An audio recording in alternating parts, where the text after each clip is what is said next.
তোমাক বানাইছে কে? আমার মা। তোমার তোমার মাক বানাইছে কে? আমি। চাচা যখন প্রথমবারের মতো টিকটক ভিডিও দেখে,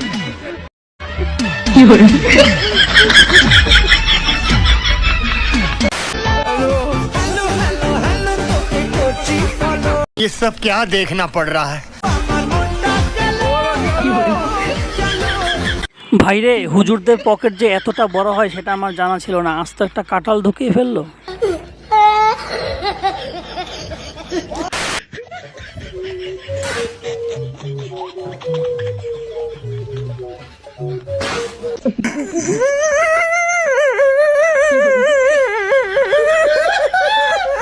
এজন্যই গুরুজনরা বলে সবকিছু একটু শিখার দরকার আছে, নয়তো জায়গার জিনিস বেজায়গায় দিয়ে বের হয়ে যাবে। বলো বেবি, তোমার জন্য কি অর্ডার করব? আমার জন্য একটা বার্গার আর তোমার জন্য একটা অ্যাম্বুলেন্স। অ্যাম্বুলেন্স কেন? ওই দেখো তোমার বউ।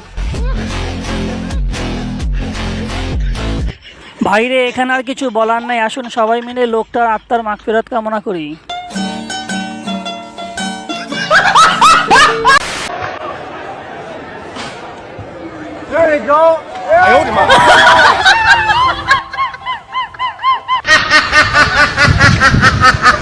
বেচারা এখন টয়লেটে গিয়ে ঠিকমতো বসতে পারলেই হলো।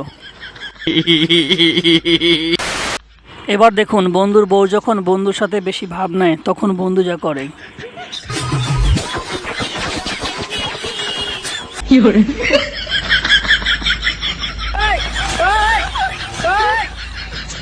হ্যালো বন্ধুরা, কি অবস্থা, কেমন আছেন সবাই? আশা করি সবাই ভালো আছেন। বন্ধুরা আমরা অনেক কষ্ট করে ভিডিও তৈরি করি, কিন্তু আপনারা অনেকেই দেখেন কিন্তু লাইক সাবস্ক্রাইব এবং শেয়ার কিছুই করেন না। আশা করি সামনে ভিডিওটি লাইক সাবস্ক্রাইব এবং শেয়ার করে দিবেন। ওকে। এবার দেখুন আমার বন্ধু যখন তার হবু বউয়ের জন্য কসমেটিক কিনতে যায় তখন তার অবস্থা। পাউডারের দাম কত? 460। ভাই প্রাইস লেখা নেই। এটা 1200।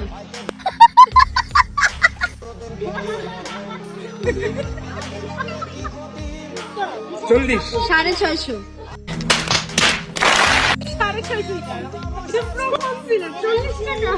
20 টাকা। এটা বদল দিতে সুন্দর লাগতেছে তো এটার দাম 1100।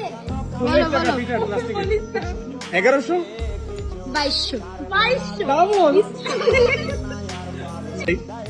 আমার এটা ধরার সামর্থ্যও নাই। শেষ পর্যন্ত বন্ধু আমার হেরেই গেল। আসলে মেয়েদের কাজ মেয়েদেরকেই মানায়। समझ रहे हो? समझ रहे हो आप? समझ रहे हो? তোমাকে তো মাঝে আমরা দেখেছিলাম যে হিজাব পরতে, হ্যাঁ, আবার এখন দেখছি বেশ খোলামেলা পোশাকে। আসলে আপু কয়লা ধুলে যদি ময়লা চলে যেত তাহলে এরাও পরিবর্তন হয়ে যেত।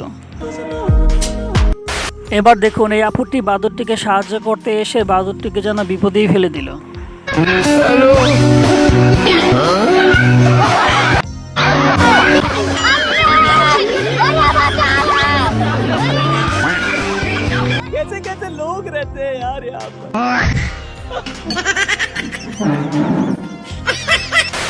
আমার বন্ধু একদিন ডিসাইড করলো তার প্রেমিকাকে নিয়ে পালিয়ে যাবে, কিন্তু তারপর বাকিটা ইতিহাস।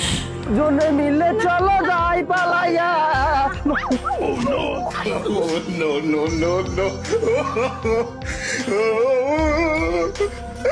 পালিয়ে যাওয়া তো আর হলো না, হসপিটাল যাবে কনফার্ম।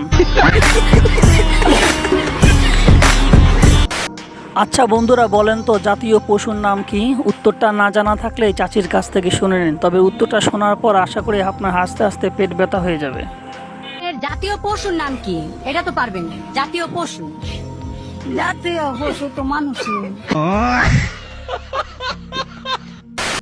আমাদের আবুল চাচাকে একদিন জিজ্ঞেস করেছিলাম, আপনি যদি আমাদের দেশের প্রধানমন্ত্রী হতে পারেন তাহলে কি করবেন? শুনুন সে কি বলে। আমি যদি একবার এদেশের প্রধানমন্ত্রী হতে পারি আর তোমরা যদি আমাকে ভোট দিয়ে নির্বাচিত করো, আমি তোমাদের কথা দিলাম অবিবাহিত যে সমস্ত মেয়ে আছে তাদের বিয়ের ব্যবস্থা করে দিব। যে সমস্ত বেকার ছেলে আছে তাদের হাতে ভিক্ষে থালা ধরিয়ে দিয়ে ভিক্ষে করতে পাঠিয়ে দিব, যাতে তারা স্ত্রী সন্তান নিয়ে সুখে থাকতে পারে। আমার কাম কাজের দরকার না, আমি কামের ডরে পাগল হয়েছি, কাম করে খাওয়াম না, বাংলা কথা শেষ। ভাই তো কামের ডরে পাগলা হইছে, হ্যাঁ কাম করে খাওয়াম না আমি, এর নিয়ে পাগলামি করে। হ্যাঁ ডাইরেক্ট কথা যেটা এটা। ভাইরে এটা কোনো কথা? কাজ না করার উদ্দেশ্যে কেউ পাগল হয়ে যায়? আমি বলুম না, আমার শরম করে।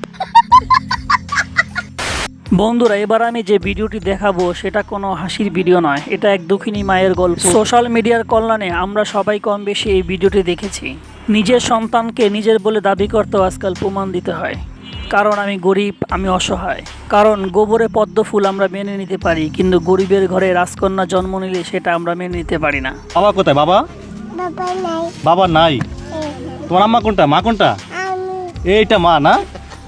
তোমার মা এটা? শরম হচ্ছে না? ओह यार ये कितनी औसम है यार। এটা টাকা টাকা দাঁড়া দাঁড়াও, মামার দ্বারা কথা বলো। মামার দ্বারা আসো, মামার কাছে আসো, মামার কাছে আসো। আসো এই যে তোমাকে আমি মামা এটা মজা কিনে দিব। হ্যাঁ দাঁড়াও দাঁড়াও দাঁড়াও। গরিবের করে সাত জন্ম দিয়ে এটা একটা পাপ হইছে আমার। না হলে কেন আমি এত হয়রানি হব?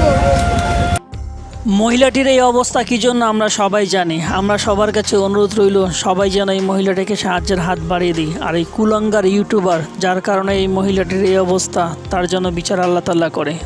অবশ্যই একটা কথাই বলবো, ভিডিওটি ভালো লাগলে চ্যানেলটি সাবস্ক্রাইব করে একটি লাইক দিয়ে যাবেন। ধন্যবাদ সবাইকে ভিডিওটি দেখার জন্য।